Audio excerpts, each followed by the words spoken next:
Well, thank you all so much for being here. Like I said earlier, my name's JC Osterberg. I'm the executive director for the nonprofit Kyoto Communities, and we just wanted to put this on as an open house because I think it's been a while since we've kind of done some larger community engagement, and just wanted to let people know, where we're at, what's going on, and then open it up to questions. So I'll just go ahead and share my screen. I kind of put up a short little PowerPoint with some photos and whatnot of the village. See if I can get this guy. Okay, can you all see that? Like a thumbs up, or I only see 4 people. Yeah, okay, thank you. Okay. All right, great. So just a brief overview. Like I said, we're Kyoto Communities. We currently own and operate a tiny house village in Olympia, just about 20-25 minutes away from Shelton, for homeless folks. And it's a tiny house village for 30 people, and it's just been really successful. So much so that we received funding to build 2 more villages, one that's up in Pierce County in Ording, and then another one here in Shelton, specifically for homeless veterans. And so I just wanted to show you all kind of the site and location of where it's at. I got to move my guy over because I'm in the way of myself. So we are, oh, excuse me, sorry. So we're going to be our official address. We had to get an address created because it's a site that's not developed yet.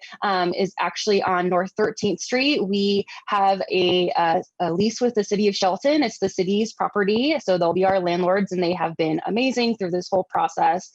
So we're really excited about the location. It's on a main bus line. It's near the community college as well as the hospital. So it's near services, and it's just a nice location.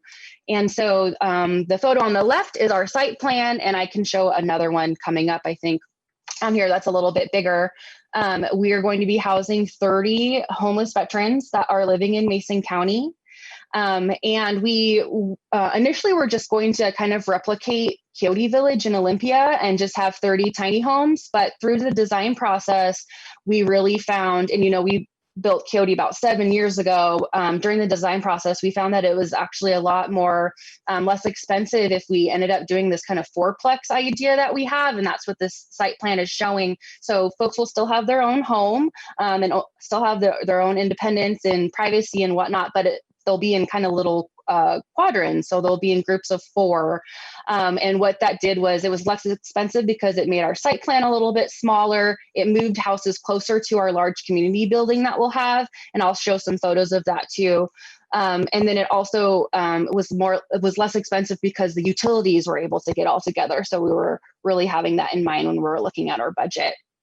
And we have some kind of some enhancements from our regular village in Kyoto, where we tripled our ADA units. So for folks who have mobile disabilities, we only have 2 in Olympia, and we found, for the population that we're working with, that really was not enough. So we're tripling that.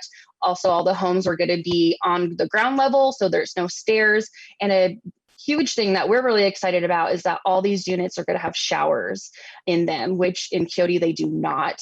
So this is going to be a big deal. Our residents in Olympia are a little jealous, but we're really excited for that. And so just a quick rundown, and we can get into more detailed stuff with questions, of course, too. These are some residents in Olympia. What we offer. So like I said, we're going to be housing 30 homeless folks, and then they'll have their own home, but then there'll also be a large community center. And so that will have a large double kitchen in it, laundry facilities for folks, a multi-purpose room / like TV room, or if we ever have classes or, AA or NA meetings, things like that, we have a large room that we're able to do that in. And then also staff offices. So we will have full-time staff that are there. Their offices will be in the community building, and we'll have a full-time case manager. They will provide intensive case management, and work one-on-one with folks with really whatever they're needing. So if they're, when they're coming in, if they need help applying for benefits or food stamps, or they're needing to make sure that their veteran status is up to date and that they have their VA health care, if they need help with transportation, wanting to go back to school, education, really full spectrum, whatever folks are needing, we really try to provide those resources and services. And if we don't have it, then we look to the outer community to try to plug folks into the different resources. We'll also be helping with transportation, helping folks get around. There is a main bus line, but just in case, sometimes you need a ride somewhere. And then we're also working with a third party, a mental health agency, which we just started in Olympia, which has been a huge game changer for folks, where we'll be able to provide on-site individual therapy as well as group therapy for folks. And then recovery support. So this is recovery housing. So we do strive to have a clean and sober living environment for folks. Kind of the biggest factor or reason that some folks may relapse is the environment that they're in. So we really try to provide that supportive environment for folks who are who may be recovering from addiction, and then just peer support in general. So this is communal living. And so folks really get to know each other and create really strong bonds with one another and help each other out. And we find that that's really a huge part of who we are, is the community aspect. And these are just some photos of Kyoto Village. I don't know if folks have been out there or not, but I'll go from the top left clockwise. The first photo is just of our community center. And so it's going to be pretty similar in Shelton. It's about 2,500 square feet. And to the right is our large double kitchen. So they will not have kitchens in their units, but they will have them in this large community center. And excuse me, I'm sorry, my dogs. I have an earpiece in. I'm not sure if you can hear it or not, but the double kitchen, this is their space. They have access to it 24/7. If they want to cook food at 3 a.m, they can do that. So that's there for them. And then just a large dining room / lounge area. And then this last photo on the bottom right is actually a photo of someone's home in Olympia. So basically it is a tiny home. It's basically a bedroom. And then in the back where that butterfly decal is, that's a bathroom in the back. And I wanted to go, and we can go more into depth about the timeline and where we're at if people have questions. But right now where we're at, we have our full team. We have our architect, our engineer, our developer, our general contractor, and our subcontractors. Right now what we're doing is we're doing our final design. Our subcontractor, whose name is, they're Indie Dwell, they specialize in tiny homes. They're doing the final pieces of the design and are getting ready to apply for permits, for building permits. So we are really close. So very excited about that. And this is kind of a mock-up of some of the site plan that I already showed, but of what the fourplexes are going to look like. So that's pretty exciting to have. It's interesting to see what the fourplex design is going to do, because we've never done that before. So we're really excited about that. And I can definitely share this PowerPoint, or I also have, I will get off of this screen real quick and show you all. Can you see the screen, or do I have to share? Oh, it says it's paused. Sorry. Let me share it again. Every time I do a new screen, it wants to see something else. Okay, you can see this new screen? Okay, awesome. So this is kind of just like a design package, and I'm happy to send this out to anyone if you're interested. I can leave my contact information. It's just executive@kyotocommunities.org. I'm happy to send this out to folks. It's pretty exciting that, what we've got. So these are mock-ups of the fourplexes, and then let me scroll down. This is a more in-depth site plan of what everything's going to look like. So coming off the parking lot, we have a pretty large parking lot. We decided to do that just because there's not really any off-site parking. So plenty of parking spaces for folks, our community center, and then the homes. And then inside community kind of outdoor area / garden and whatnot that folks want. We'll see what folks want to do with that once they move in. And then this might not be as exciting for folks, but this is kind of what the floor plan looks like. And again, I can send this to people if they're interested. We've really tried to make the most of the space since it's pretty small. As you can see, it says the ADA units are 159 square feet and the regular units are 140. So really, we took a long time trying to figure out how to use the space best for folks so that they can utilize it best way possible. And then this is just kind of the design of the community center. Or no, that's the duplexes, I'm sorry. These are the duplexes or fourplexes. And then this is the site plan or the floor plan of the community building. So again, not sure if people are excited about that or not, but I can totally send it out. It's going to be very similar to Kyoto Village, where I'll have staff offices, multi-purpose room, kitchen, laundry facilities, hangout area, and some bathrooms, I think. Oh, that's just the outside of it. Nothing too fancy. But that's really, I can pull this up. I'm pretty sure that is, oh, excuse me. I think I got back to that. That's pretty much the end of my presentation, though, just wanting you all to know where we're at and what the homes are going to look like and the site plan. And I will stop screen sharing so we can all see each other. There we go. So yeah, I'm sorry if I did that really fast, but like I said, I'm very happy to send it out to folks if they're interested in seeing that design package. And yeah, I just want to open it up to any questions, concerns, comments that folks might have. I will say that we do have 2 board members with us. So April Pooler is a board member of ours, lives in Mason County, is a veteran. And then where do you go? Oh, Joe Shoren, he is the president of the board. So they are here. And just, yeah, again, thank you all so much for being here. I really appreciate it. So I am here to answer whatever questions you may have. And I guess we can just go with like, raise your hand or but Dale, were you going to say something? I do have a question. Sure.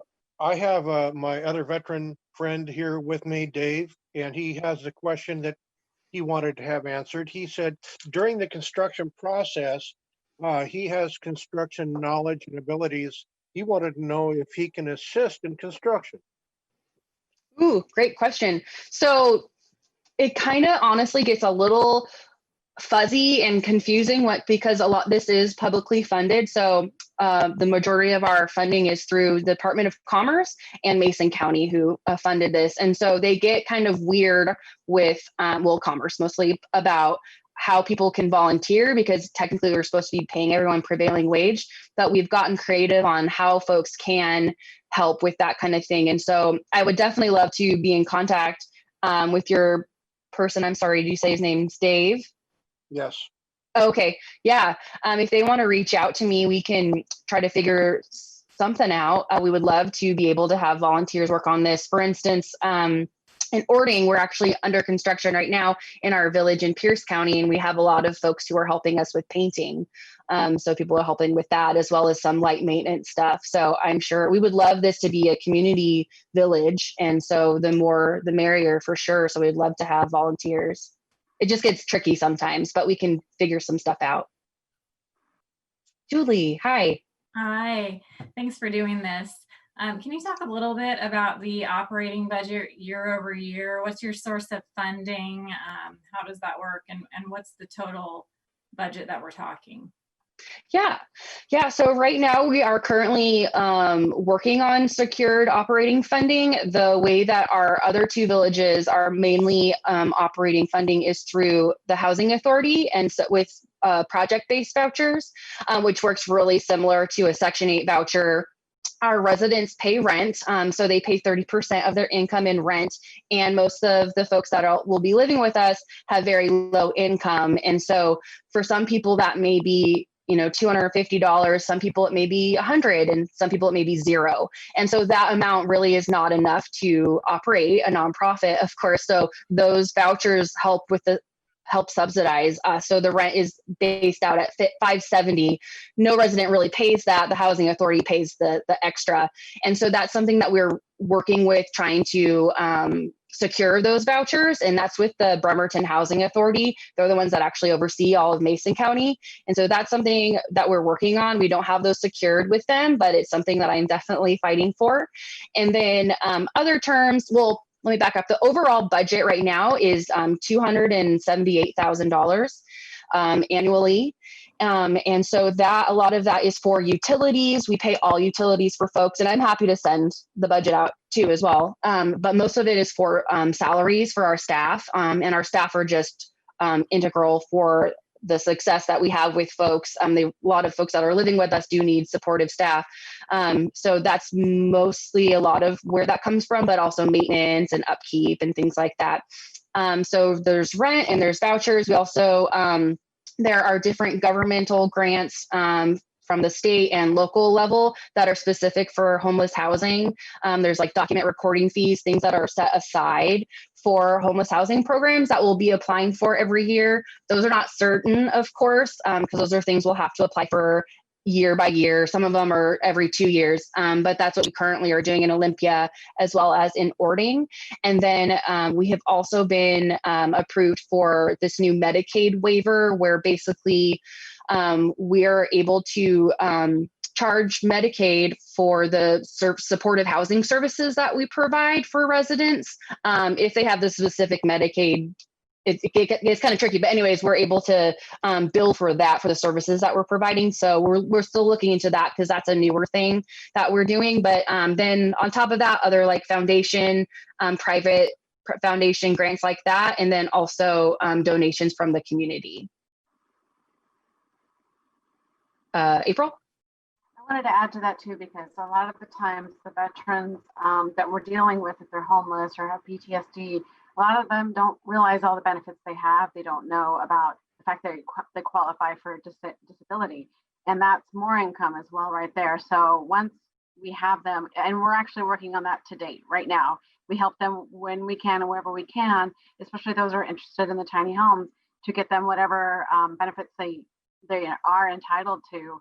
And that includes disability. If you're already PTSD, if you're already homeless, more than likely you qualify for anywhere from 30 to 50% VA disability.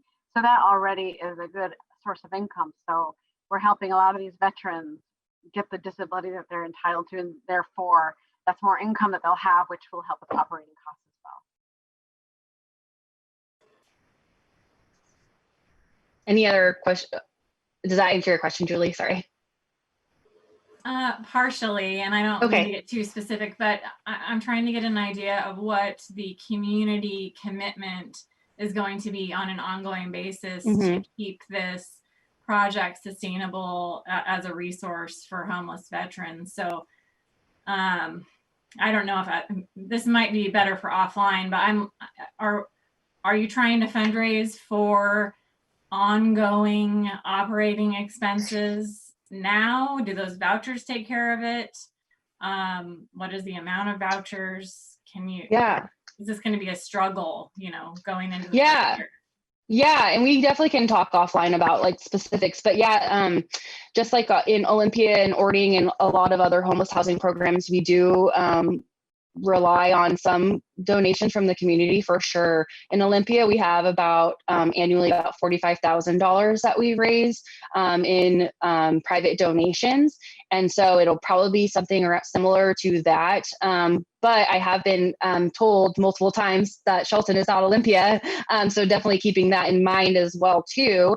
And so we we do have a contracted grant writer who helps looking for different foundation grants and things like that. But yeah, that is the reality of homeless housing programs, is that every year that's part of my job, is every day is looking for fundraising and funding, because the vouchers alone do not run it at all. And you'll find that at any homeless housing program. So yeah, it is going to be something around $45,000 to $50,000 that we'll be looking to fill privately. So but that doesn't count the vouchers. That does not count the vouchers, no. And we're still working out how many we could get as well too, and things like that. So some of that is still up in the air that we're looking at. Okay. Thank you. Yeah, thanks for coming. I appreciate it.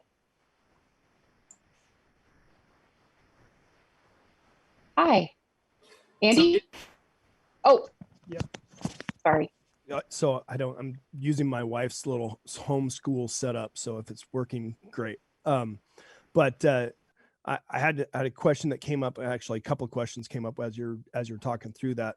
One of the main concerns about one concern I heard a lot throughout Shelton about this and where it's located is its proximity to schools and senior housing and those kinds of things. And we've been assured all along that this is going to be, in fact, a drug and alcohol free site, and also no sex offenders in the project as well. Yeah. And so when I'm hearing discussions about NA and AA meetings, I don't have any experience with any of this, so excuse my ignorance with this, but that kind of sends a concern up for me. It's like, we're not, we might have people in active recovery, and active recovery then always has the risk of relapse, and we can educate and we can do all those kinds of things. But that is really sending red flags off in my head as a problem. Sure.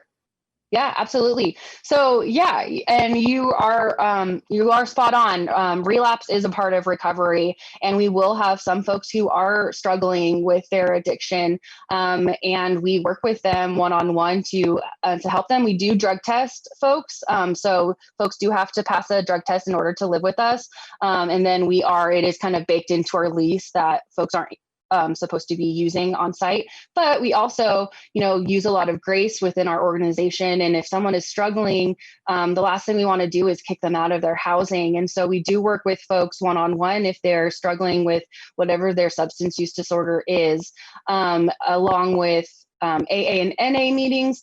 Those are just extra kind of types of support for folks. I can use Olympia as an example, since we've been up and running for 7 years now, and we have had folks who are struggling, and that is something that we work with people. We do get people into treatment, if that's inpatient, outpatient, or going to meetings, or if they're wanting us to hold them accountable by drug testing them and things like that. So we do work with folks, and there is case management that is involved. We know where folks are. We know, we check on folks, and it really is a community. So if something's going on, we're going to know about it. And we will work with people. But if it becomes very apparent that someone is not ready or wanting to be clean and sober, and their behavior, it's really about the behavior, really, right? So if their behavior is affecting the community, then we do have to ask folks to leave after an amount of time. But we do what we can to try to find them a safe place for them to go. And I know there are fears around, we're near Christmas Village, and schools and things like that. We haven't had any outside, violence or anything like that, or there, it's not like there's like drug dealing to the neighborhood or anything like that. And I can definitely talk with you more one-on-one too about that issue, because I know that's a huge fear for people, definitely. But we do try to work with folks one-on-one. And I will say, there are folks with active addiction right now in the community who are sleeping on the streets and who are in the bushes or by the river. And we're trying to provide those folks with housing and stability and case management, and trying to have them stabilized. So I don't know if that helps you at all, but I can definitely talk with you one-on-one to ease your mind, but I understand that fear. Absolutely. Thanks, Andy. Joe? Sorry, we cut you off last time. Hi. No problem. Hey, so I vividly remember a council meeting when we were ratifying the lease agreement with you all, and there was a packed house of supporters there, and it's very impressive what you guys brought along to justify the project, and it was very moving on that front. One of the key pieces of this conversation, and I guess maybe where my frustration lies with a little bit of this, is we were sunk into this tiny houses, 30 individual. They need their own secure, safe space with a door and a lock. And now it's morphing into these quadplex container homes, and these things are changing. It's not really clear what your long-term operational funding strategy may look like. Right now, it sounds like there's still fundraising going on, but you're excited to break ground. As the landlord, I've got concerns, and I need to be able to communicate with constituents on what's going on with this project? Why is this changing? What has changed from the original design, the original thought process that is similar to, you keep advertising Kyoto communities in Olympia or Tumwater, excuse me. That's not what's actually what things are going to look like here in Shelton. So what can I bring back to the community and say, hey, this is what this project is actually going to look like this time? Mm-hmm. Yeah, sure. Yeah, I totally get that. The design did change a little bit. All we did change though is it is now fourplexes, so it's not going to be containers. They're going to be prefab units, and they're going to be tiny homes. And to be completely honest, we were not able to get under budget with just a tiny home after looking at the design. And so that was a huge part of moving to the fourplex, to be able to get under budget. Sorry, were you going to say something? No, I guess I want to make sure though that it's clear the reason why the change happened, and then so the curveball, right? So city staff have a method and a plan. We were essentially expecting 30 individual tiny homes on this plat of land, and now that's sort of changing.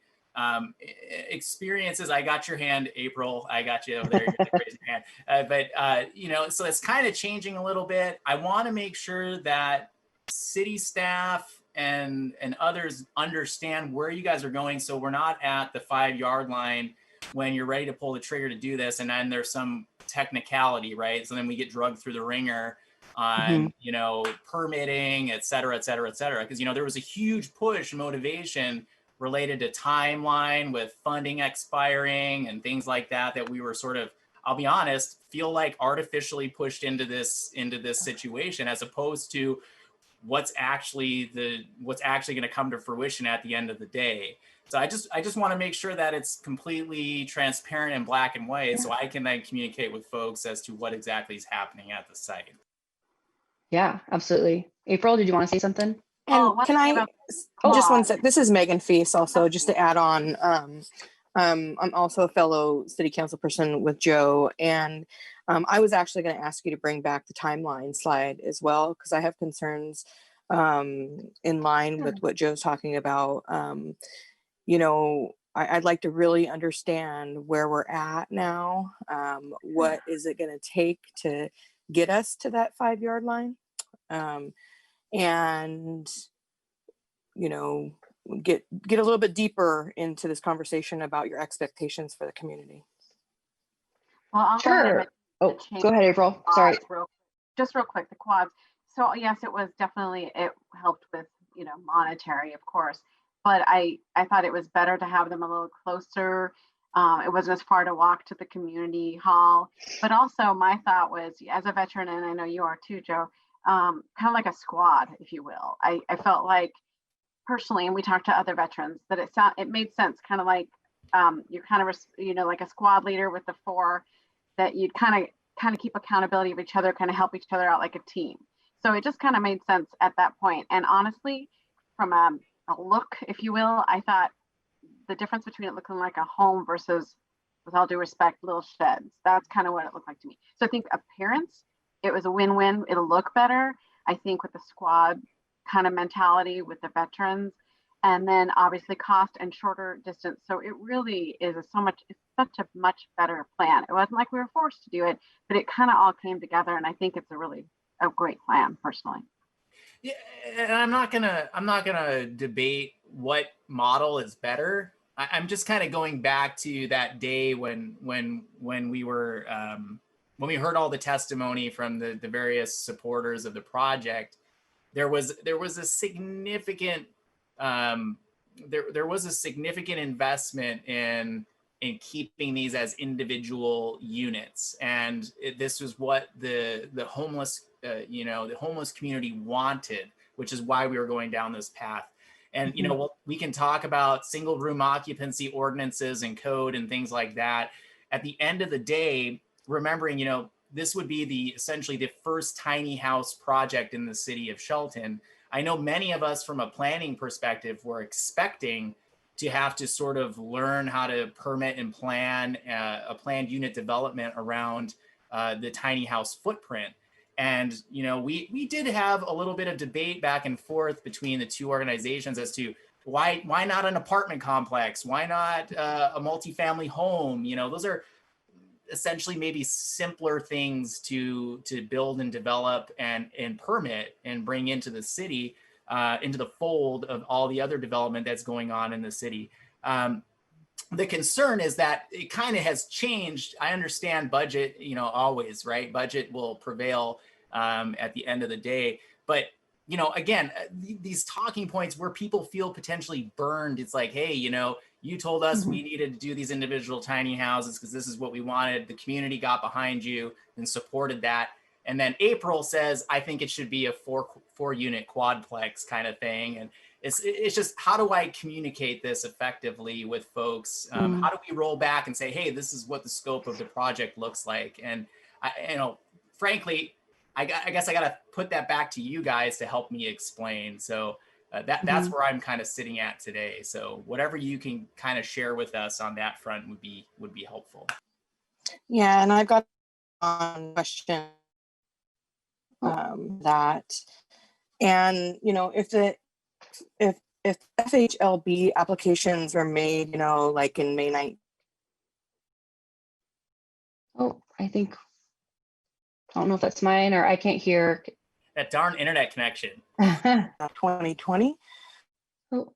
So, we've got a big gap there in communication. So we'd like to understand. I'm sorry, Megan, I could not really hear much of what you were saying. Kathy, were you going to add on to that or did you have something different?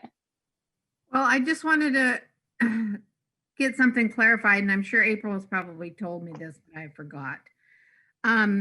The original plans were the individual little tiny homes.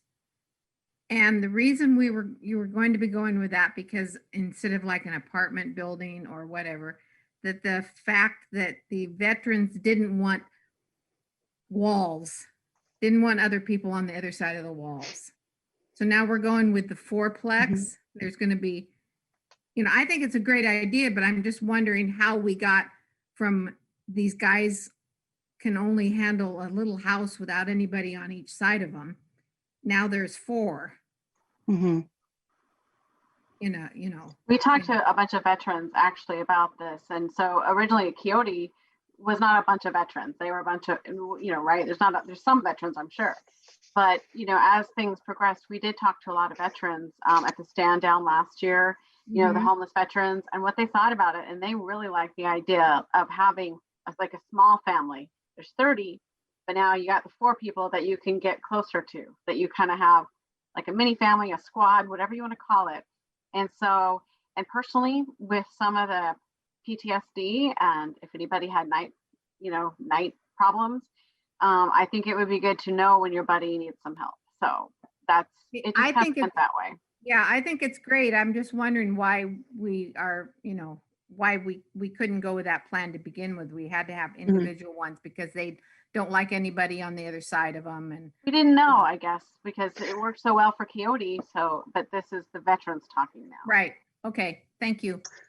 Yeah, I totally get it. And yeah, the tiny house village, that's what we've done. That's all we really know. And so I think personally, ideally, it would be ideal to be able to have their own home and not sharing a wall with folks. And really it did come down to the budget, unfortunately, of having to do that. I'm sorry, Andy, did you have your hand up? Yes, I did. So the veterans and I mean, I'm all for taking care of people. I mean, that's the bottom line, right? We got to help take care of people. The ultimate question that I guess I've had 2 ultimate questions now. 1, the proximity, and 2, the ultimate question. The ultimate question is there a market for this with Mason County homeless veterans? And that's my biggest question. JC, do you know at this point how many homeless veterans are in Mason County? Yeah, currently there are 22 homeless veterans in coordinated entry, which is the coordinated effort of the county to help folks who are experiencing homelessness. So I did get that number just the other day from Crossroads. excuse me, for the folks that do it. So right now, that's how many people pretty much are counted, but we do know there's lots of folks up in North. So this is all for Mason County too. So there's folks up, not just Shelton residents. So there will be, you know, folks up in North Mason that would be able to live with us as well too. Okay, because I too talked to Crossroads, and that's the same number, same number that she gave me, and in that big cloud of support that Joe was talking about earlier, I think I may have been the sole person there that was not completely in love with the project, and so Sure. and it was based on the market, right? And so I mean, I did a lot of research, and I talked with a lot of folks, and some statistics that I learned through the process were that there were through the VA's own numbers, it was their number one unmet need for homeless veterans in the country is housing for registered sex offenders, because registered sex offenders make up about 75% of the homeless population, of the VA homeless population. And that was straight out of VA's own startling. I can go bring that data back at some point if you like. I'm happy to show it to you. The number two concern was housing for substance abusers, right? And so at that point, and this was a couple of years ago, at that point, the number that we thought of homeless people, because we didn't have a good one, homeless veterans, excuse me, was we thought it was 30, you know, and 75% being potentially registered sex offenders, or another huge portion being substance abusers. That number at 30 was way too high. And I was giving the benefit of the doubt and saying, let's say that there's some folks out there that we don't know about because they haven't come in to be counted or anything like that. So let's say that we have 15 residents of Mason County that qualify to live in Quixote Village based on your own guidelines. So if 15 of those are Mason County folks, what do we do with the other 15? Right? Do we amend it so it's not just veterans? Well, I don't think the lease allows for that. Or do we have to go outside the county and bring people in to the Shelton Veterans Village? Or do we have to do that, which is going to then tax the other resources that we have for homeless folks and things in town? And so I have a big concern, I've not been able to get off of it. And my biggest concern is that, number one, we don't have a market for it. And number two, we're asking the city to spend a lot of money in land value, in moving material so that we can clear the site and make that happen, and encumber another property.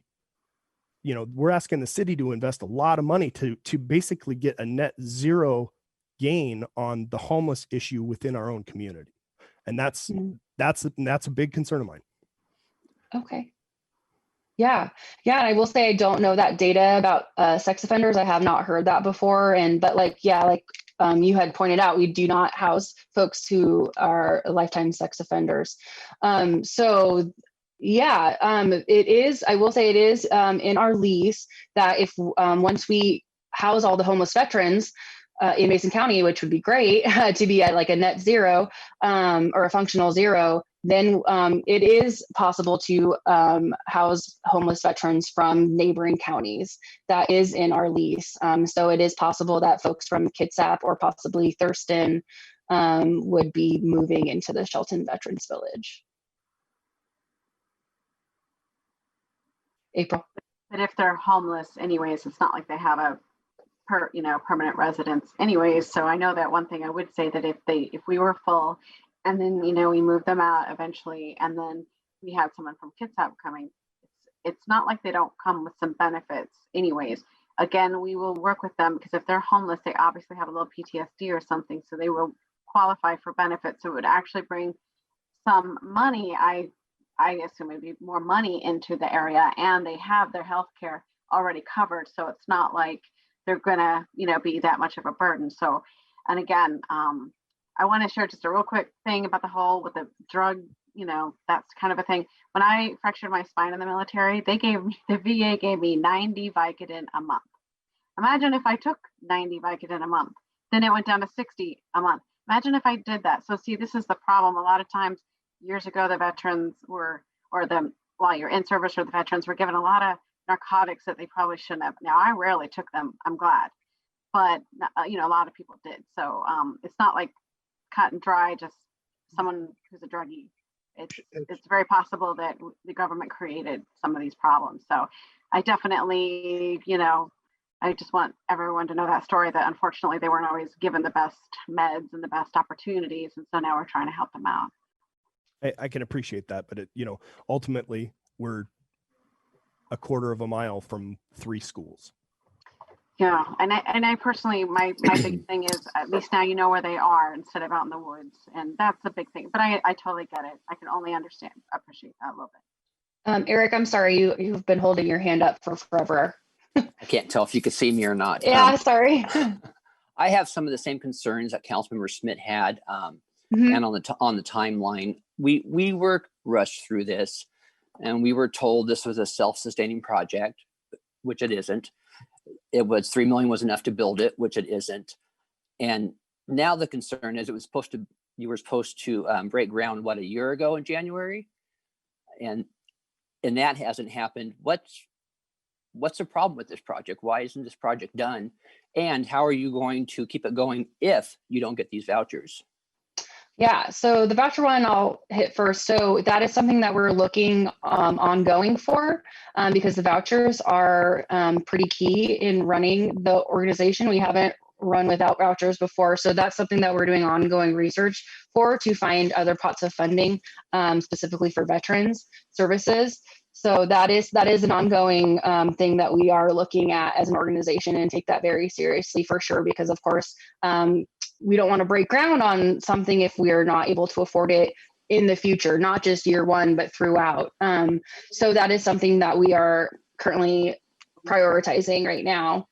And then your other question, yeah, it does it. And I will say there was different leadership before me. And so I do apologize about the self-sufficiency. No homeless housing program that I know of is self-sufficient. And so I do apologize that was kind of marketed as a message to you, that as you can see, is not the case. So I do apologize about that. And yeah, it does take a very long time, unfortunately, to build affordable housing. I know a lot of people, there's different tiny house villages that are popping up kind of all over the country. And we have one in Olympia that popped up like within a month. And that's just because it's different from ours. It's emergency shelter. And so, you know, churches or folks can just build those and bring them up. We have to have everything done through code. You know, we're getting all of the environmental surveys had to get done. Now through the SEPA as well, which is I think the State Environmental Protection Act,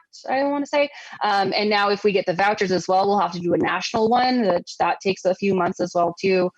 So getting everything together, as well as getting our capital funding all together as well.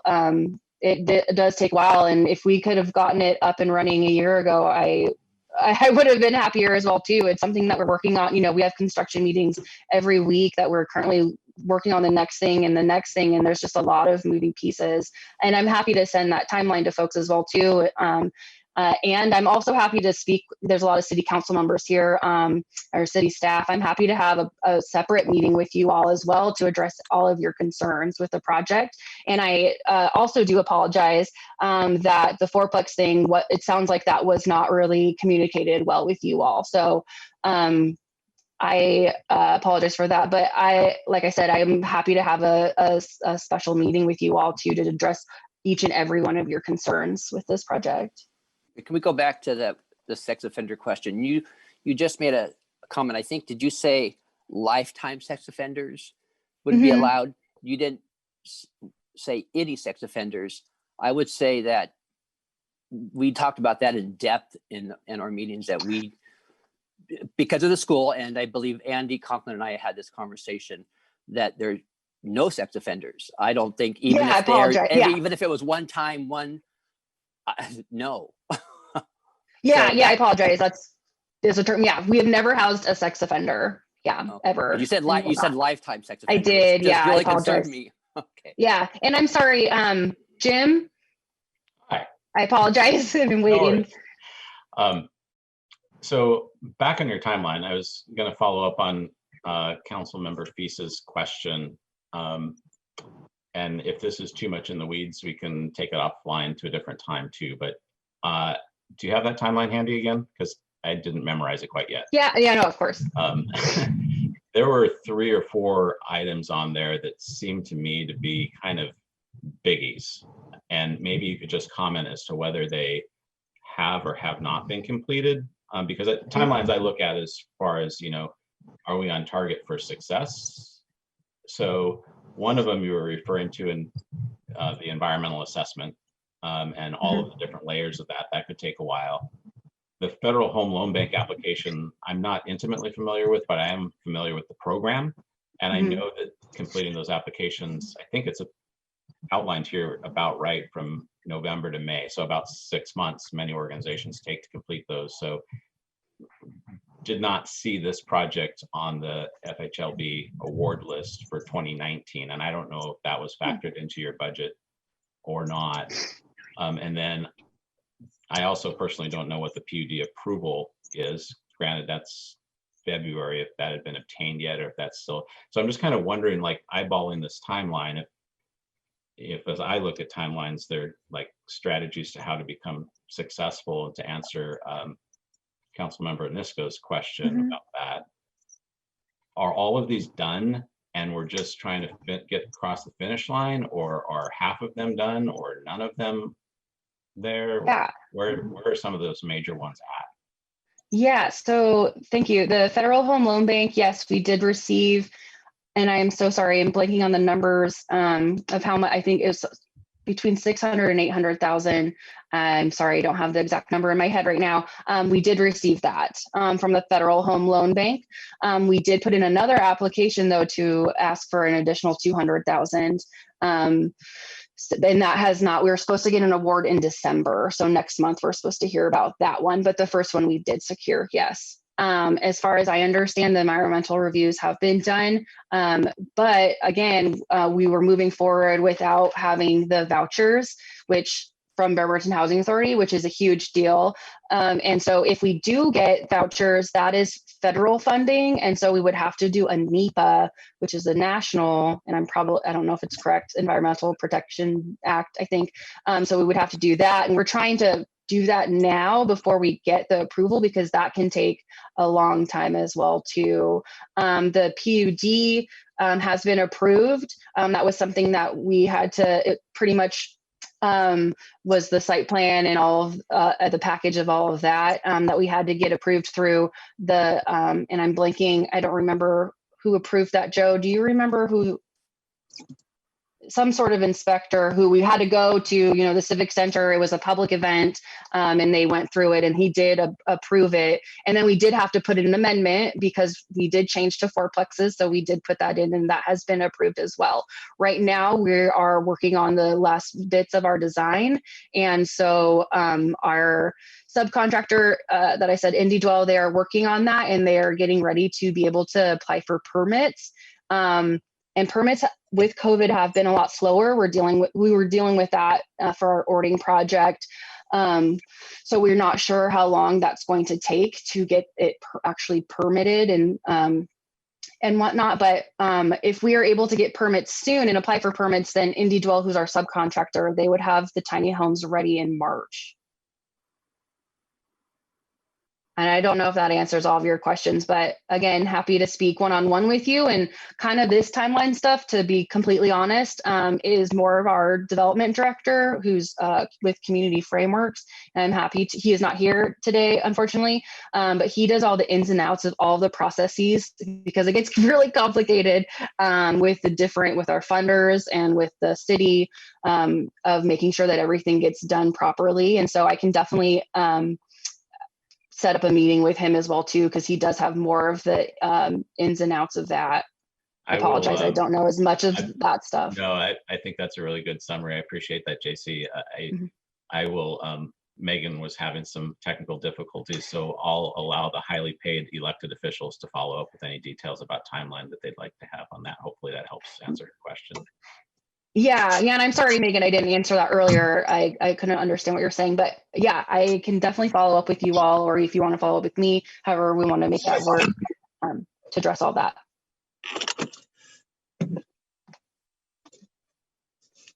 And oh, Eric, I'm sorry, you have your hand up? I think Or Dale was it just staying there? No, that was earlier. Sorry. Oh, okay. Dale, if you want to mute, you're kind of making some noise there. Sorry, hon.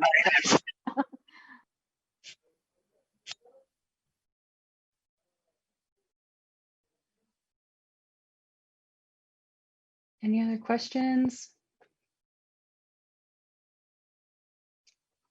Yeah, Andy. Sorry to be a pain.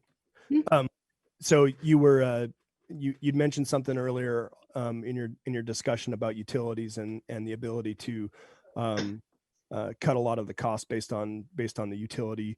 I don't know what you want to call it, if it all being together. Can you get into that a little bit more? Can you tell me what that means? And that may bring up another question for me. Oh yeah, I'm sorry. Yeah, it's pretty much like the plumbing. So now all the homes, the bathrooms are closer together. So when they're doing the underground piping, and again, I'm not sure exactly how all that works. I'm not really an engineer and do that stuff, but basically they're able to have it all in one spot instead of having to pipe it out to different locations. And so that, from my understanding, that is how it made it be less expensive. But I can definitely follow up with you if you want more information on that. Yeah. That one's not completely my expertise. Yep. No, I understand.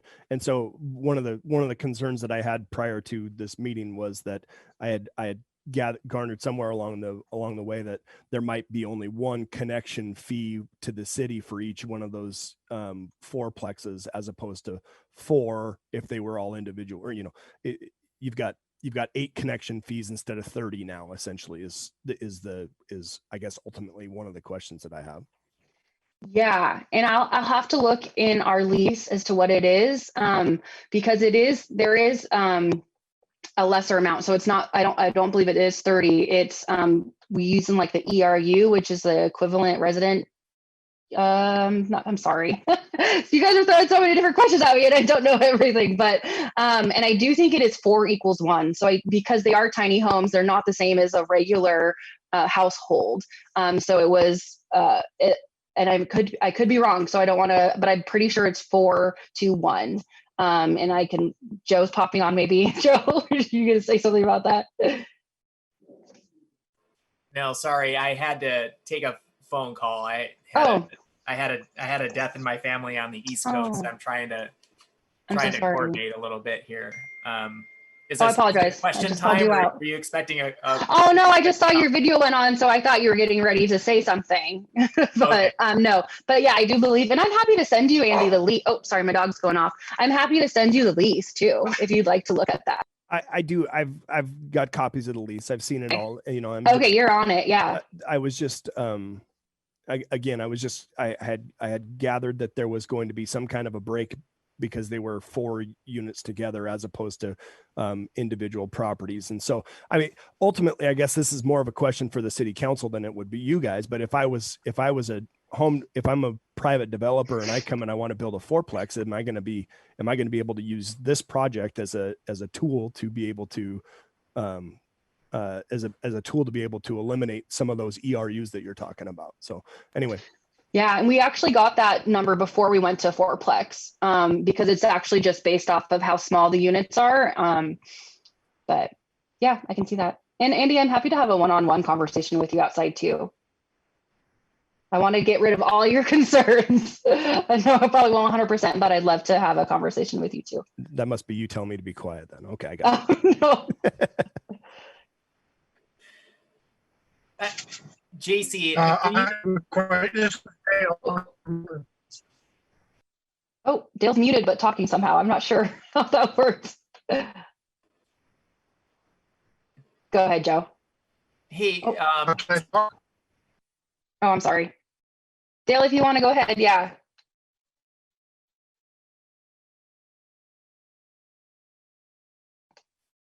Did we lose you?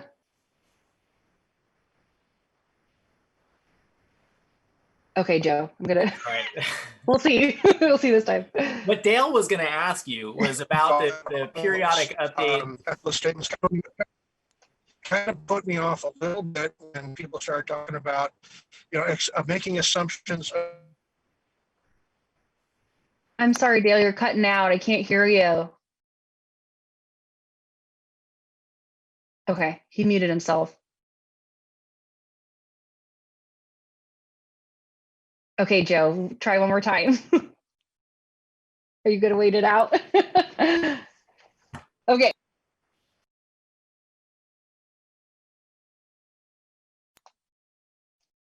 Are we still waiting on Dale, or are we? No, good? I think you can try. We'll see.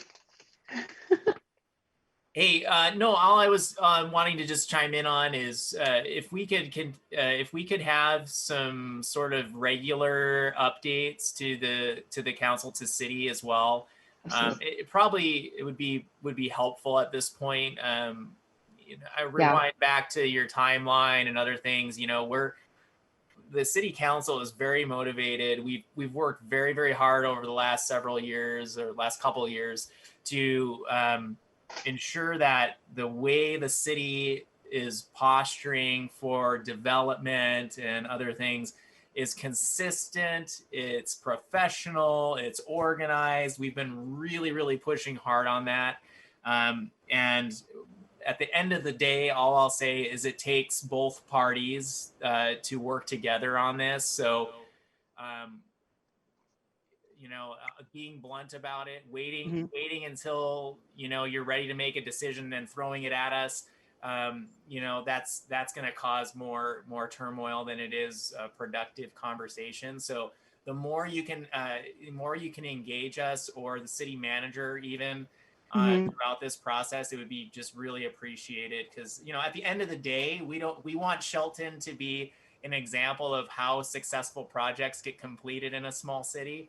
And not be the blem that it has been potentially in the past. So we're motivated to making sure that the projects that could come into our town end up being successful and have a long-term sustainable future here. So just keep us engaged throughout. I appreciate your time. I appreciate your time tonight, especially taking the time to communicate with us and share. So it's definitely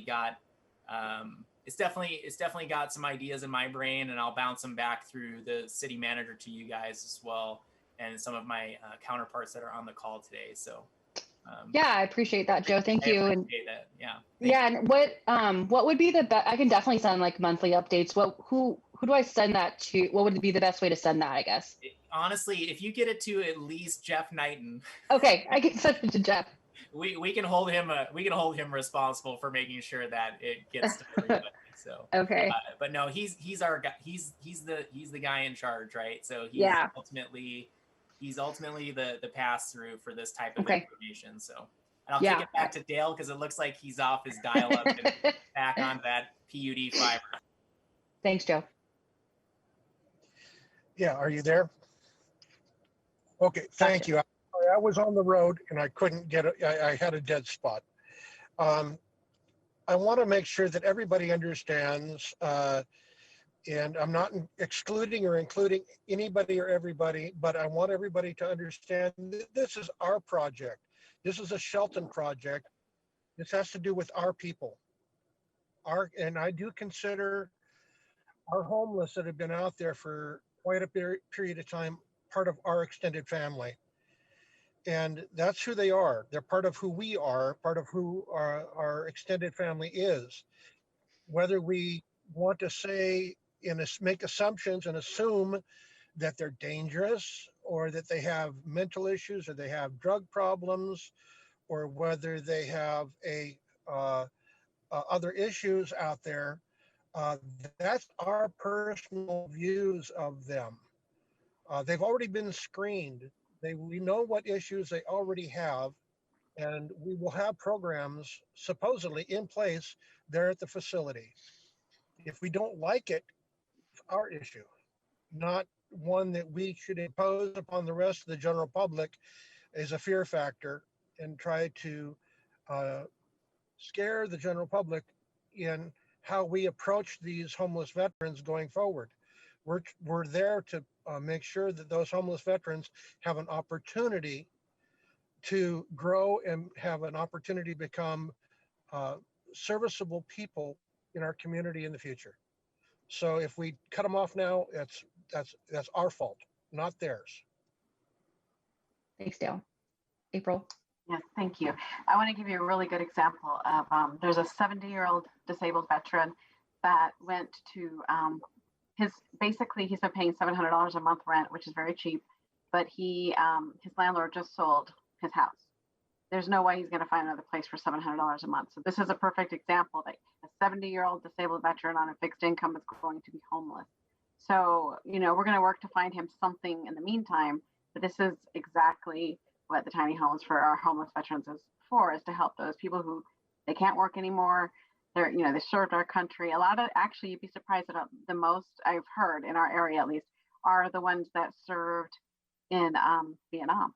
So they're older and they can't work anymore. So this is a big deal. So that is, I know of at least 4 that are in that kind of a realm. If they're not homeless, they are real close to it, or they're in a situation where they're couch surfing, and that to me is homeless.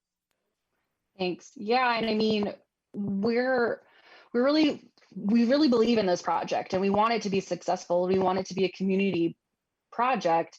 We're not trying to come into the town and create problems for you. We're trying to help solve a problem, and so we really want this to be a community-oriented, family-friendly place.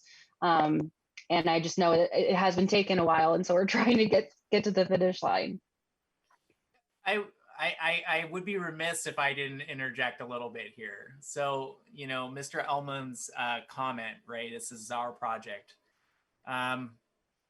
Technically, it's not, unfortunately. Technically, these funds were, awarded to Kyoto communities. They were not awarded to the city of Shelton, and as such, there were sets of sideboards kind of put around the project. And my concerns, and way back in the beginning, were, we're essentially we've essentially now created a scenario where we are pitting homeless folks against homeless folks in our community, and homeless veterans against all other homeless people. Homeless veterans get a house, but the rest of the homeless in Shelton don't.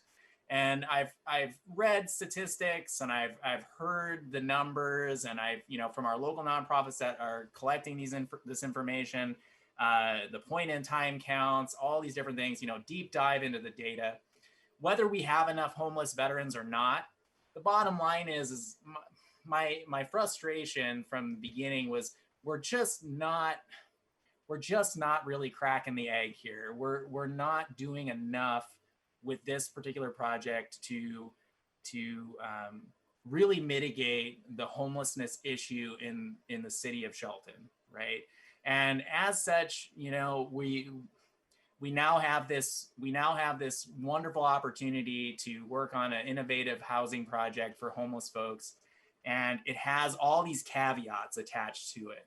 And I'm concerned deep down, my heart's there, right?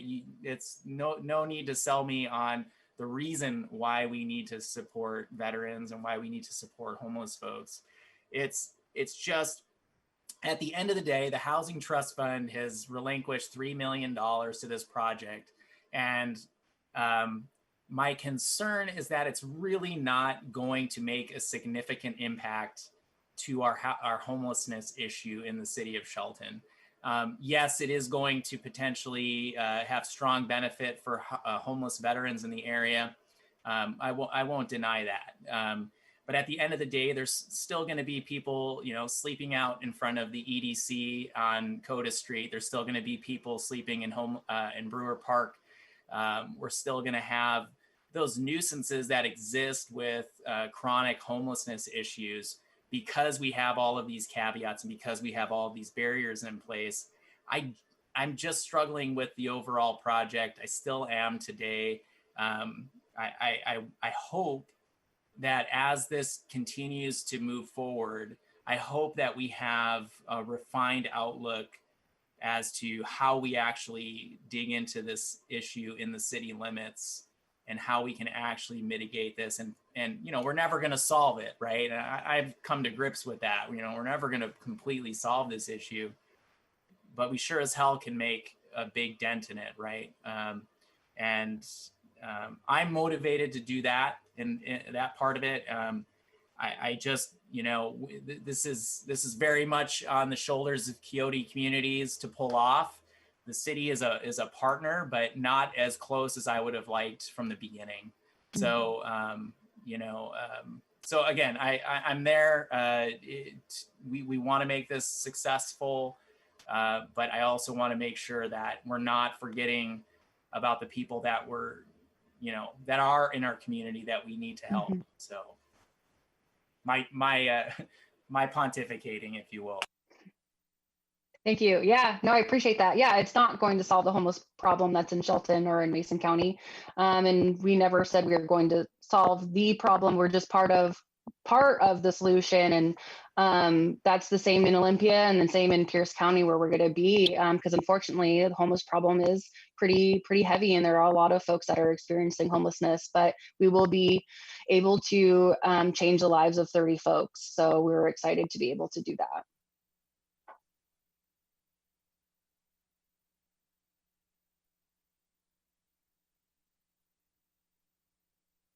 Okay.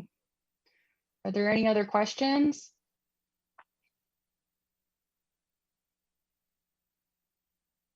Okay. Well, thank you so much for coming here. I'm wanting to kind of do this on a monthly basis. Do you guys think that's cool? Okay. Getting 2 thumbs up. Okay. Awesome. I'll definitely have a reoccurring one, and we'll post it on our Facebook and try to get the word out there once it is. Hopefully it'll be like the same time every month. So I appreciate you all. And we do, and I apologize for the lack of communication. We're really trying to be open and transparent as much as possible. So I appreciate all these questions. And like I said, we do want to be part of the community. So yeah, I just really appreciate you all being here, and I hope you all have a nice night.